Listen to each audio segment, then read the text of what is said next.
Morning, mucker. Welcome back, or just welcome if you've never saw me before. My name's Jay, and I'm normally a Class 1 truck driver, but today I'm in a big van, Class 2, because my Class 1 is dead. It's dead in the water.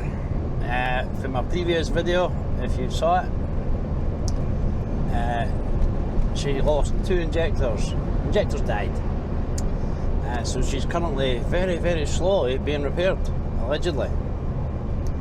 And that was about nearly 3 weeks ago now. So, kind of annoyed that all that time I've just been running about in this. It's not fun, folks, it's not fun, I'll tell you that much. I didn't mind this in small doses, but I drove one of these for 3 years, I think it was, before I got my Arctic licence, maybe more.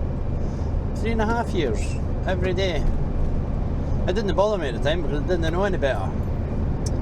But this is not a comfortable motor to drive. The Arctic is way better. In all aspects of driving. If you've never driven trucks before, I didn't expect you to understand, but the best way I can put it is driving one of these is a lot more violent than driving the Arctic. Put it that way, It's meant to do with the potholes and whatnot. You hit potholes and speed ramps and whatnot in the Arctic, you barely feel them. And this is violent enough that it flicks my indicators on, so, you know, not ideal. Anyway, we're on the Queensferry Crossing. So, again, if you haven't saw me before, my big van, it's an 18-ton flatbed. It's a big old bus, it's a big van.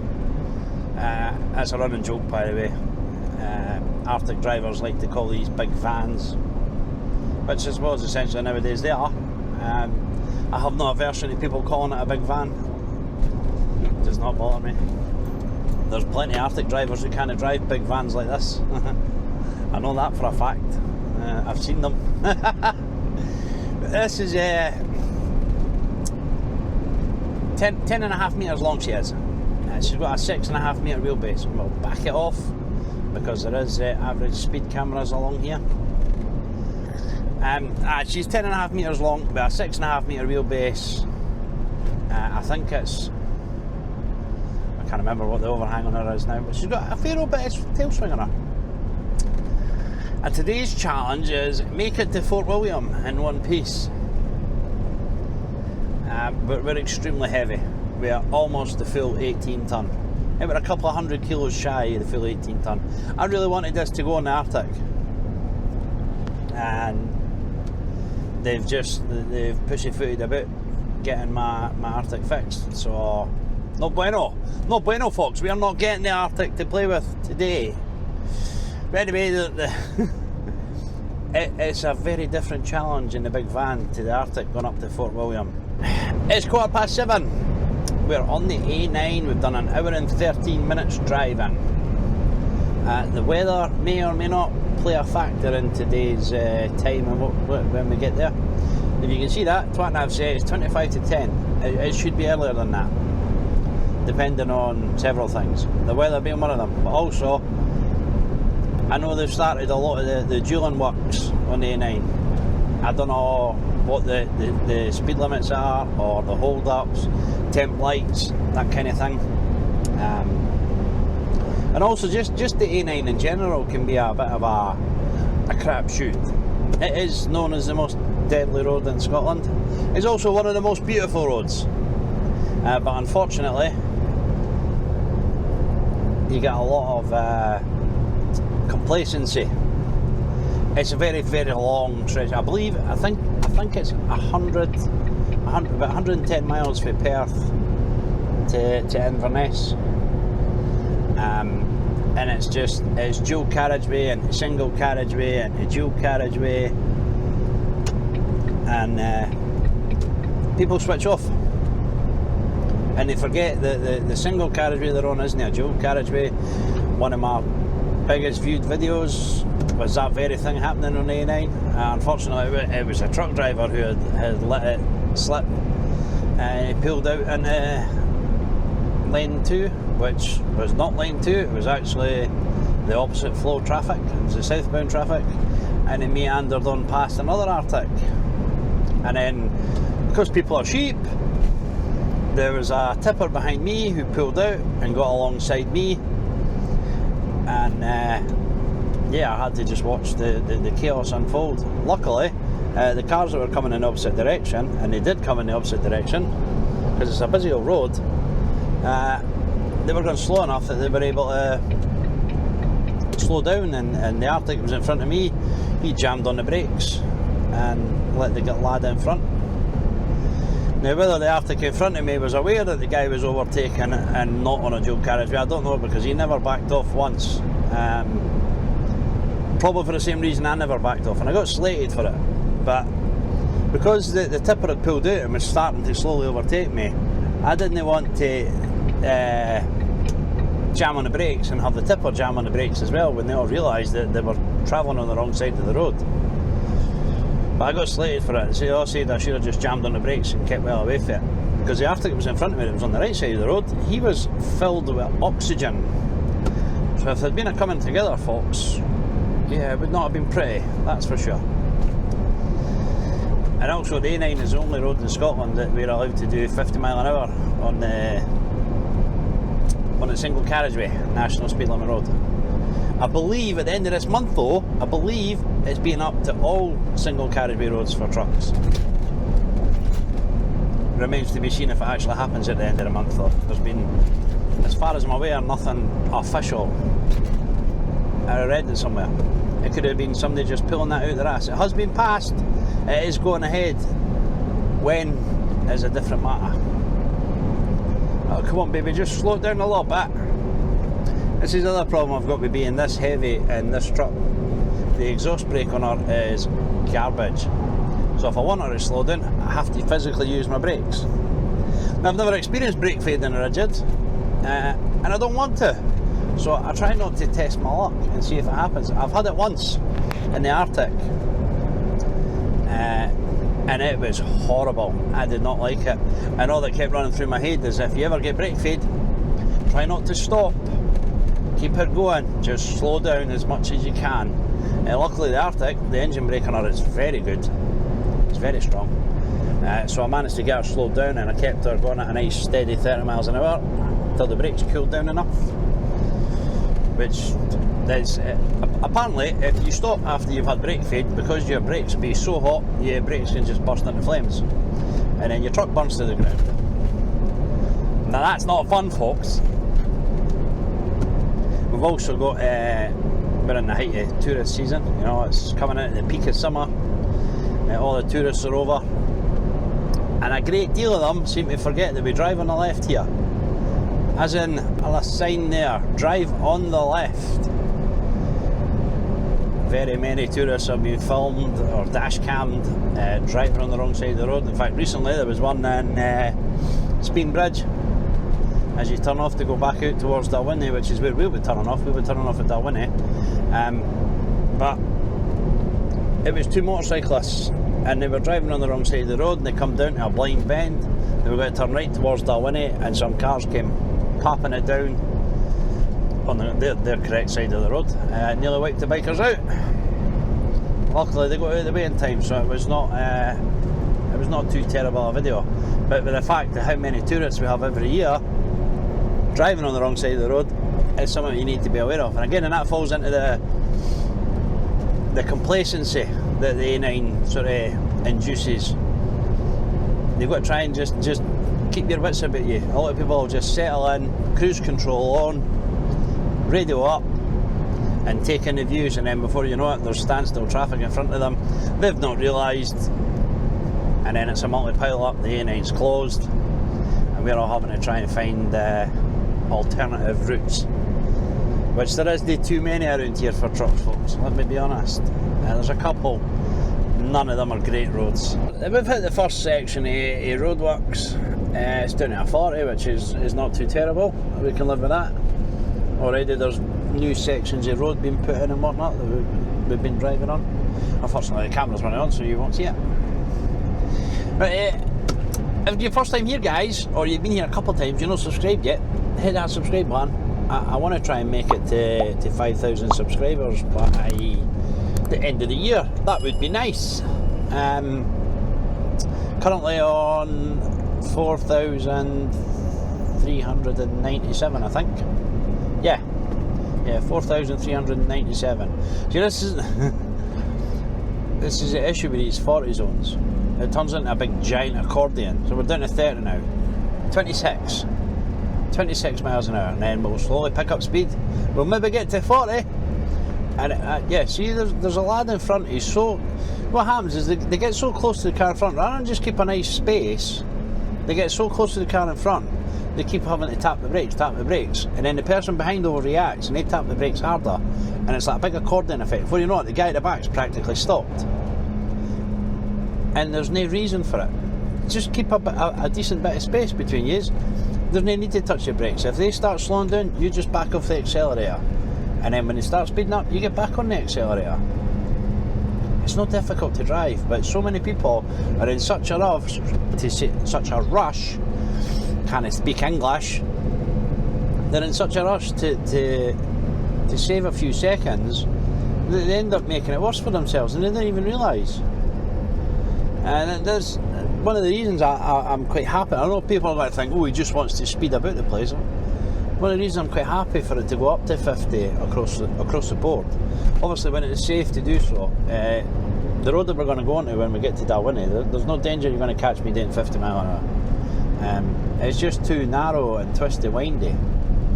But one of the big reasons I'm an advocate for it, and I think it should be across the board, is you get more people taking big risks when you're stuck at 40 mile an hour on a national speed limit road, because their patience, it lasts about 5 seconds, and then they'll get to a decent sized straight and they hesitate and they look and they think, oh, I don't know if I'm going to make that, oh, that's a corner coming up, and then by the time they've went, actually I'll probably make it, the blind corner's already on us and they're already alongside me.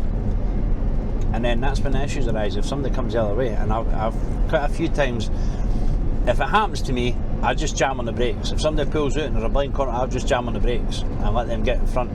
It's not worth the risk. But oftentimes it means when I'm coming onto these kind of roads, and I've got to pull over a lot to let traffic clear. And now it is in part because I know what it's like to be stuck behind something that's slow moving, and I hate it. But also partly because I don't want to be involved in any kind of nonsense that's going to happen if these people all start trying to overtake me. Because again, the sheep mentality kicks in with people. If it's a queue of traffic behind me, one person goes for it, then everybody decides, oh, we can all go for it, and they all start, and then before you know it, you've got like 3, 4, 5 people all trying to overtake you, but none of them can see what's coming the other way, and they're just taking it for granted because the person in front of them's doing it. It must be safe for them to do it. Why anybody lets other people dictate their safety beyond me, and why people would even take the risk, because in the grand scheme of things, most people are only driving for an hour or two every day, so they're not losing a whole lot of time by sitting behind their truck a little bit longer just to make it there a minute or two. It doesn't make sense to me. Oh, that's Gaz for Blackwood Plant Hire. I believe the Digger King's up here somewhere as well. Stuck in a truck, Scotland! All away, far away, Highland mile through the mist and the heather wild. Big rig runs away and the road runs free, but it's home sweet home calling me. Foot down, flat to the floor, hear the engine roar through the glens and the open moor. Every mile I roam brings me closer home. Hey, 2 hours 10 minutes driving. It's 10 past 8. Twat has updated to 9:26. We're getting off in less than a mile. We're getting off at Dalwhinnie, and that's where it gets proper twisty, windy. So a bit more brain power needed than driving up the A9. Just a tiny bit. If all has went well, I hope you enjoyed that quick little montage. I love and hate the A9. It's stunning, but it's so long that you start getting really fed up. It just sitting with the cruise control on. But we're going to get off here into Dalwhinnie. I'm going to stop and have a quick stretch of the legs and a check of the watchet straps. They look alright, but doesn't it hurt to check, folks? Make sure they are okay, because like I say, twisty windy, mesh and everything will get thrown about a bit. I can't mind if there is laybys along this road. I don't know what to stop on the A9. Like I said, I'm really heavy, really slow to pull off, so just easier to get moving again when I get to this road, which is the A889. But for the life of me, I can't remember what road it takes us onto. It's on the 20th, the A86. Right, parking, 450 yards. That'll do me! Like I say earlier on about the violence and whatnot, my ribs are really starting to hurt, my kidneys are feeling it. No, we won't use that lay-by. We won't use that one, because then I'll be standing on the road, which we don't want, folks. You don't want to be standing on the side of the road.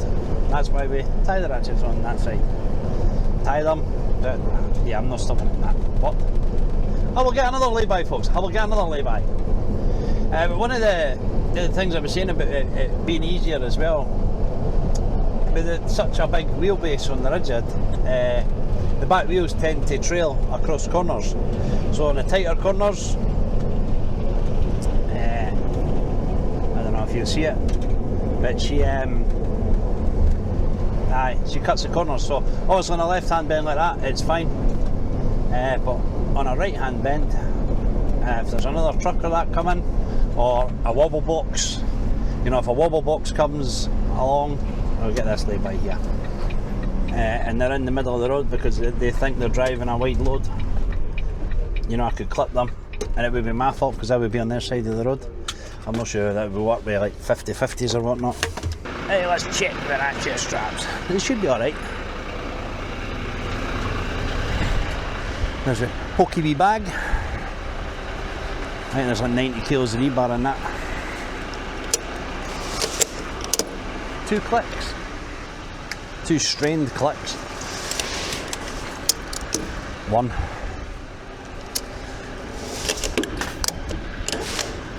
There we go. Sorted. I know this one will be tight because, like I said, there's only 90 kilos in it. Hey, coffee is topped up. Happy days on that one. And if you are subscribed, guys, and you want to help me out in other ways, there'll be a buy me a coffee link. Just helps me pay for softwares, new cameras, new microphones whenever I lose them, because I lose them regularly. It's not fun. There's nothing worse than recording a video and then finding out it's hopeless because you lost your microphone on the first drop. I've not come up with any ways to secure them. They've got a magnet on the inside of them as well that you can clip to things. I just didn't trust it.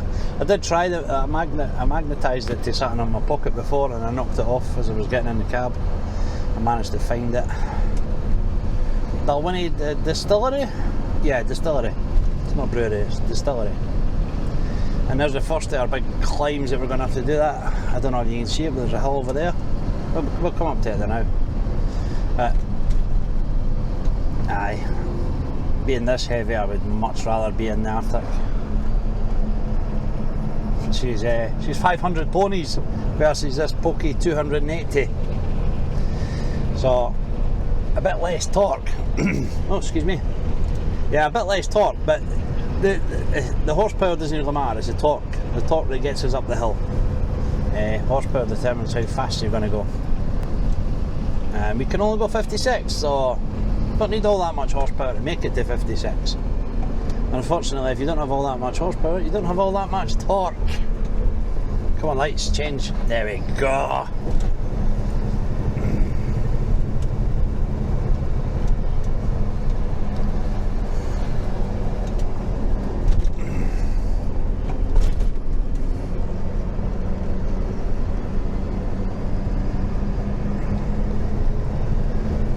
So far, not seen too many wobble boxes, which has been great. I've always called them wobble boxes, right? And it's purely because when people didn't educate themselves on how a trailer works, because the axles are in the middle of that trailer, if they load the back end of it very heavy, that's when they become wobble boxes, right? But most folk didn't realise that that's the issue with it, and that's why they wobble about and end up smashed in bits on the side of the road. Come on, baby, come on. Oh, she's struggling. Oh, she's struggling. 30, 35. Come on, baby. Come on. That's one of the hills where I have people regularly try and overtake me. And the problem is, everybody coming from that way, they're absolutely flying. Somebody took offence to me calling them wobble boxes on a previous video. And if you're watching me, it's not meant as offensive. I've always known them as wobble boxes. Most truck drivers know them as wobble boxes for that very reason, because they're constantly wobbling about on the road. I have a wobble box in my garden. I didn't use it for anything. It was my daughter's art studio when she was a student. It's now just like, it gets used like a shed. I have nothing against wobble boxes, but if you're going to be on the road, please educate yourself on it and how they react, and practice reversing them as well. I don't know if anybody watches Sandy's recent video, gone into Oban with a wide load, but something, it wasn't a wobble box, it was a horse box. It was a lassie's first day driving with a trailer, and she'd never reversed one, so his escort had to reverse it for her. So practice reversing, folks, and read up on how weight affects your trailer in various points.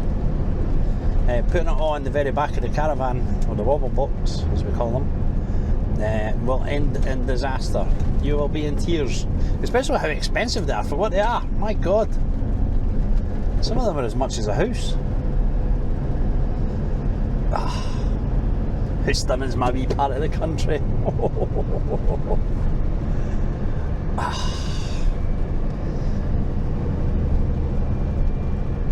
I'll never get tired of this. And we have a classic example of the impatience I was talking about. I have a Golf or a Polo behind me, and he's just riding my backside. I would have put the nano cam on, but I feel like he's going to try and pull it past me at the first slightly wider bit of road than is normal. But we won't let him push us on, folks. We'll just keep it safe and hope that he doesn't be too much an idiot and waits until a passing point, a proper passing point. This road is less than ideal for trying to overtake, and I ain't riding into the gutter. I don't know how much rainfall's been up here. It looks fairly dry in there, but looks can be deceiving. Once you get into the edge, the mud, and it's all soft, you get sucked into it. My Arctic would probably be able to pull itself out of it. This does not do well on soft mud. As I found out yesterday, I was on the site I was at last video in Denny, where it died, the truck died. I was on that yesterday, and they do muck away, so all the tarmac is absolutely covered in about 2-3 inches of thick clay like mud. And the lad sent me away down the bottom corner, and the first corner I got to, I went to turn the rigid and she just went straight. She didn't turn at all. I had 9 ton of mesh on, and the weight just pushed me straight. Mate, I'm sorry, but I need to take these corners like this, right? And I want my mesh shifting. This is another thing that's kind of annoying with these kind of runs. I need to sort of push on at a decent pace, but at the same time a safe pace. Right, he's gone for it anyway. Mate.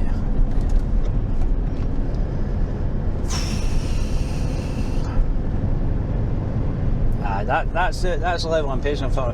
I mean, nice big long straight, so safe in that regard, but I'm not going into that. Look at the size of the potholes.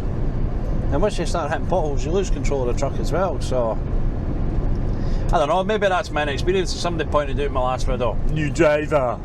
He's been driving for 37 years all across Europe and the Middle East.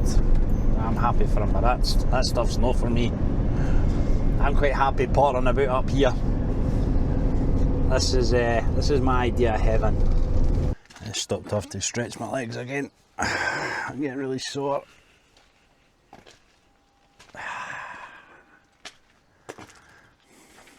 I've never seen them open. Laggan Dam. I think Luke sees last video of this. I never watched it, but it popped up on my feed. Is truck driving worth it in 2026? If you're in Scotland, guys, and you come to a place like this, why would it not be worth it? It's so peaceful. It's stunning.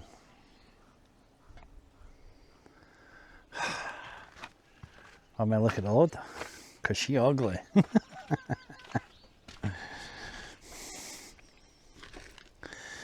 700 feet across, 170 feet tall above the foundations level. Right, that's us just coming into Spean Bridge. That wee leg stretch seems to help massively, but I've got to be honest, folks, I'm kind of chuffed with the time we're making. We're on 3 hours and 6 minutes driving, and we didn't have to deal with half the stuff that I thought we was going to have to deal with. Not a single wobble box was encountered, although there was a converted van that was a bit of a pain in the hoop on the A9.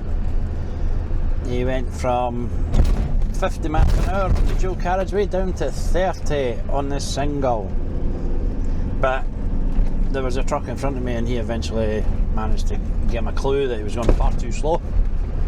You know, just by being an inch off his bumper. He'd done the trick and he got the foot down and disappeared off into the distance. So happy days on that front. The roadworks were not too bad at all. There was one set of temp lights in the rather narrow section alongside Laggan. I was going to film around there, but it is extremely narrow and I didn't want to risk the concentration by talking to the cameras. I was going to do a time lapse here as well, but I thought you can't really appreciate it. In hindsight, it might have been the better place to do a time lapse or a montage, because there seems to be a lot of tipper arctics running around there, and they're not going slow, folks. My God, some of them are absolutely winging it around there. I believe tipper trailers are shorter than regular trailers. I think they're the same length as my urban trailer, 33 feet. If I'm wrong, put it in the comments, folks. But they're definitely shorter, which means they hug the corners a bit better. So as long as you've got the confidence in your driving to be able to take the corners at the speeds they were, then who am I to stop you? But I'm not going to do that, folks. I have on occasion almost lost wing mirrors going around that road a bit quicker than I should be. Lessons were learned, and we don't do that anymore. I think I came round Laggan at about 30 miles an hour, probably. There was a car behind me and I thought he was going to pull some sketchy stunts, but he did not. He must be a tourist, because he pulled over on a lay-by when we got to the end of Laggan, and that was that. A bit back. I saw something lying on the road there. I thought, is that something that's going to run out in front of me? But it's not. Anyway, it's been a good run so far. The sun did come out and I thought, oh great, we're going to get some lovely footage with the sun out and all that, but it seems to have buggered off again. So at least it's not chucking it down, folks, because all my waterproofs are still in my Arctic, which is still a Volvo, as I said. So yeah, for the last 2 weeks it's done nothing but chuck it down, and I've had no waterproofs to keep me dry. It's not great getting soaked to the bone. I did have the big baby grow on, but it isn't waterproof in the slightest. It just end up soaked, which means I end up soaked. So shorts and t-shirt in the hopes that it brings the sunshine out. That would be nice. We're going to get there at 9:30ish now, but remember we have had 2 stops. Like I said, we are making it in good time.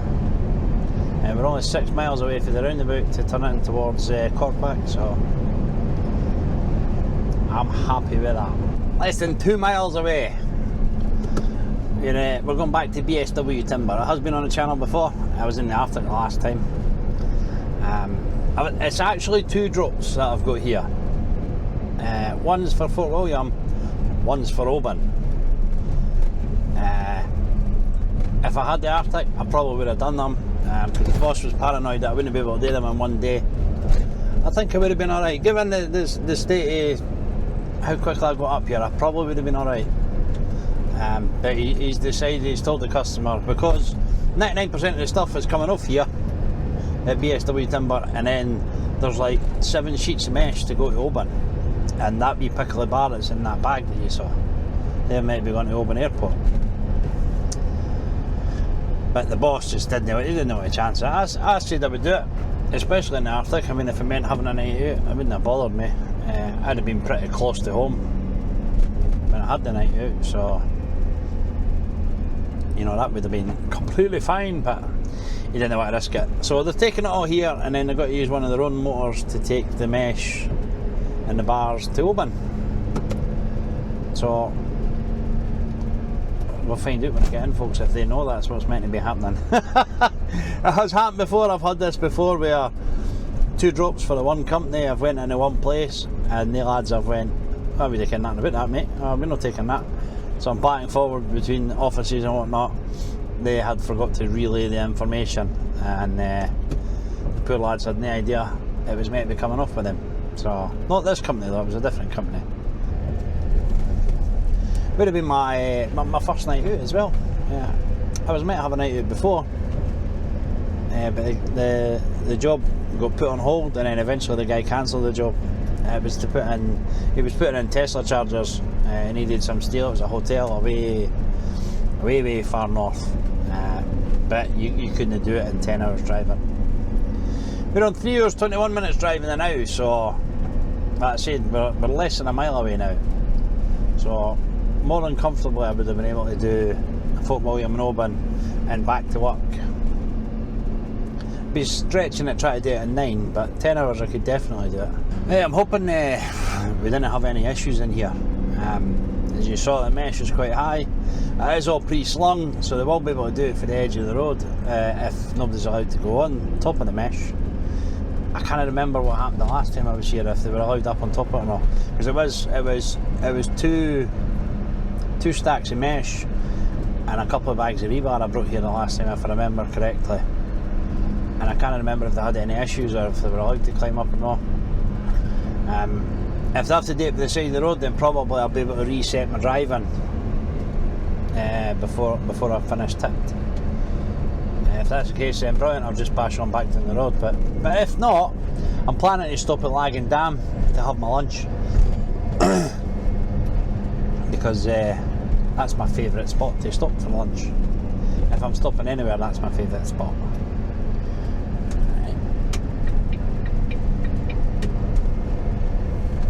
It's not this one, it's the next one. We'll get the beacons on in a sec. There we go. Beacons on. Wee indicator on so people aren't confused why I'm running up the slip lane. I believe it's left and then right straight away. Deceleration lane. It's a 30 mile an hour road. Is it this one?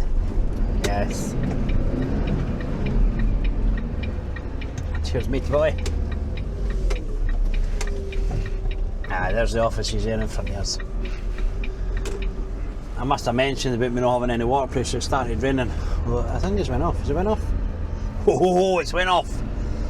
Thank the Lord.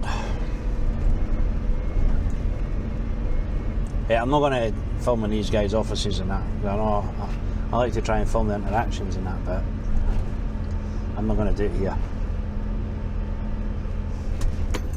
Unless this lad turns around and looks at me and sees I have mesh.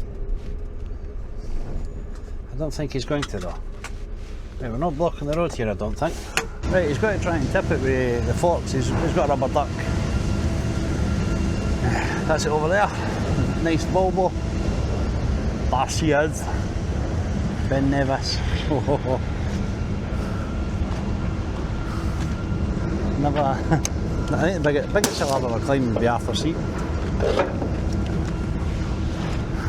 I reckon that'd be the end of me trying to climb that. But the rain has stayed off, folks, so happy days. We'll get the ratchet straps off, we'll get them rolled up, and hopefully that lad pops over and can lift it. If we can lift him with the forks, then it's happy days. I'll no need to have anything to do with it. I can just sit and get a break in, but if he's doing it with the forks, it'll be quite quick. I'll probably only get a 15 in, which I'm not mad about, folks. I'm not mad about it. Get my lunch break in it. Loch Laggan. It's early for lunch, but never mind. Oh, what a view.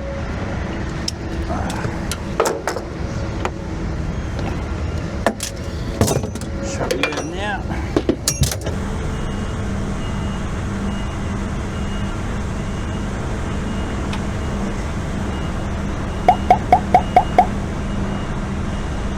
Right, we're tapped.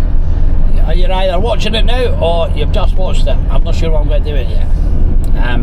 We're going to head to Laggan Dam. We're going to get our lunch because I'm hungry. It's 10:30. We're going to get back to work. Well, it says 2:10. It'll probably be like 2:20 because I take my half hour off it and I get done all quicker than a twat and a reckons because of the A9. I think A9 is a 40 road and it's not, it's a 50. Hopefully we get to do 50. One more look at Ben Nevis. Some size. I've seen pictures and all that, and yet it just doesn't do it justice until you're right and you realise just how tiny and insignificant you actually are. So high, it's up in the clouds. Well, the clouds are coming down to me, I wanted to. Anyway, hopefully you enjoyed this video, guys. I loved them, my wee scenic runs. If you want to see more, there'll be a playlist and a video picked for you at the very end of this video. You can click on them, you can watch more. There's everything you can think that a truck driver we go through. From drama with locals to scenic runs like this to just crazy amount of multi-drop for what I deliver. Although it's been pointed out that it's not really multi-drop. If it's only 7 drops, that's still multi-drop. Very definition tells me it is multi-drop, but never mind. If you're not subscribed, get subscribed. Hit that like button, give a wee comment, guys. What did you like about the video? What did you not like? I've got thick skin. If you want to tell me what you didn't like, I'm more than happy to hear it. And I will try and accommodate in future videos. Obviously it's difficult, we can't keep everybody happy. I know some people didn't like the point of view. I always really enjoyed it and I stopped doing it because some people said it made them feel sick. So maybe just, well, actual driving, and I'm not moving my head about too much. Maybe that'll be fine. Nobody has said anything about that so far, so hopefully that's a good point. If you want to buy me a coffee, there'll be a buy me a coffee link. If you're too skint to buy me a coffee, you can hype the video, guys. The last video that was out, a lot of people hyped it up and it done really well for me. It really helped the video, guys. So if that was you, thank you very much. I don't know how often you can hype videos, but if you want to get this one a wee hype, massive thumbs up, thank you very much. Right, anyway, I will catch you in one of these ones.